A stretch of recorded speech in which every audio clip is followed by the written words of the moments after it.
இன்றைக்கி நம்ம வந்து சுட்ட கத்திரிக்காய் மசியல் பண்ண போகிறோம். அதுக்கு நான் ஒரு பெரிய கத்திரிக்காய் எடுத்திருக்கேன். இந்த கத்திரிக்காயில் 3 பக்கம் கீரல் போட்டுக்கலாம்.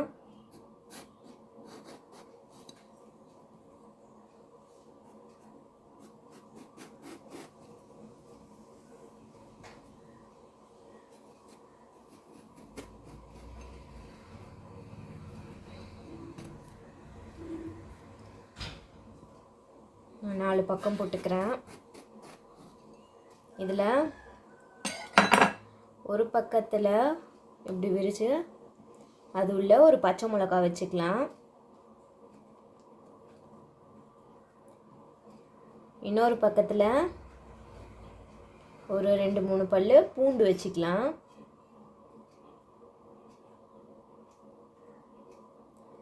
இப்போ இதை அடுப்பில் வச்சு சுட்டு எடுத்துக்கலாம். வாங்க.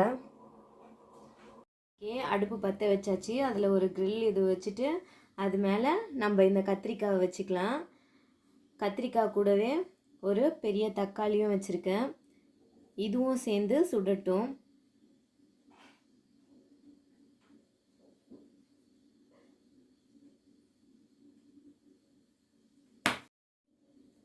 ஒரு பக்கம் சுட்ட உடனே அடுத்த பக்கம் திருப்பி வச்சுட்டே இருங்க.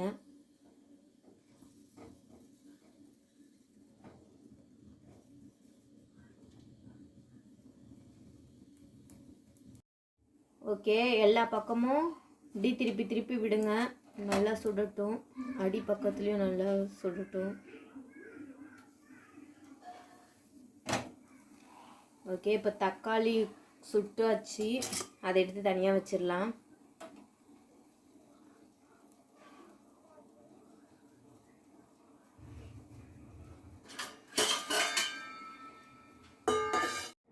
கத்திரிக்காய் இன்னும் சுடுற டைமில் நம்ம தக்காளியை தோல் உரித்து வச்சுக்கலாம்.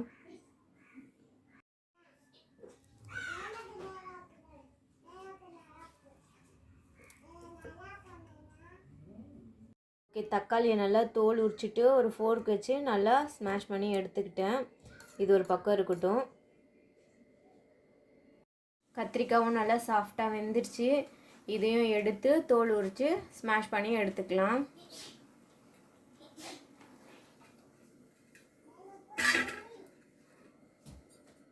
கத்திரிக்காயோட காம்பு பகுதியை வெட்டி எடுத்துட்டேன்.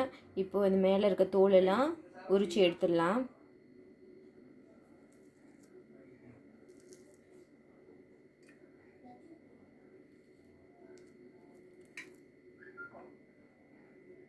சூப்பராக தோல் உரித்து எடுத்தாச்சு. இப்போ இதையும் நல்லா ஸ்மாஷ் பண்ணி வச்சுக்கலாம். எவ்வளோ சாஃப்டாக இருக்குது பாருங்கள்.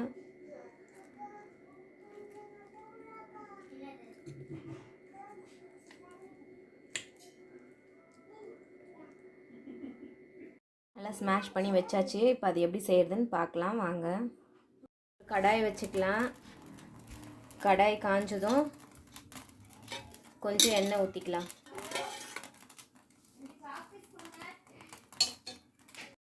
எண்ணெய் காஞ்சதும் கடுகு போட்டுக்கலாம்.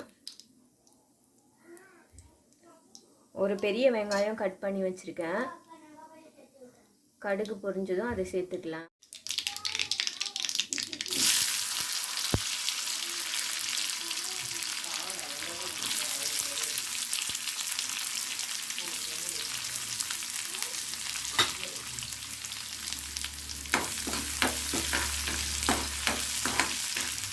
இது கூட கொஞ்சம் உப்பு சேர்த்துக்கலாம்.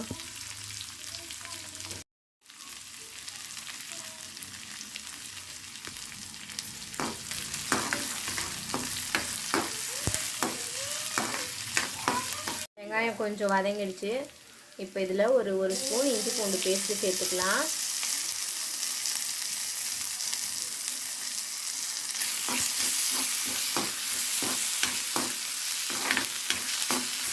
இது கூடவே தக்காளியும் சேர்த்துக்கலாம்.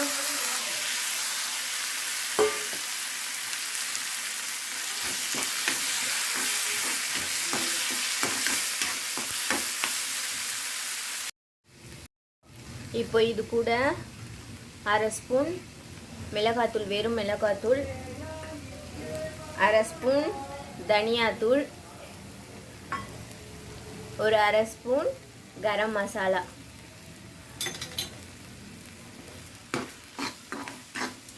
இது ஒரு 5 நிமிஷம் இருக்கட்டும். எல்லாம் இதுவும் ஆயிடுச்சு, 5 நிமிஷம் ஆயிடுச்சு. நல்லா மசாலாவும் வதங்கியாச்சு, பச்சை வாசனை போயிடுச்சு. இப்போது கத்திரிக்காய் சேர்த்துக்கலாம்.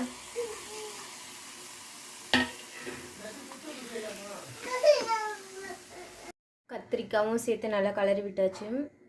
இப்போ கொஞ்சம் மஞ்சள் பொடி சேர்த்துக்கலாம். இதையும் சேர்த்து கலரிட்டு ஒரு 5 நிமிஷம் மூடி போட்டு மூடி வைக்கலாம். 5 நிமிஷம் கழித்து ஓப்பன் பண்ணால் இப்படி தான் இருக்குது. அவ்வளோதான், ரெடி ஆயாச்சு. இப்போது சாப்பிட்டுடலாம்.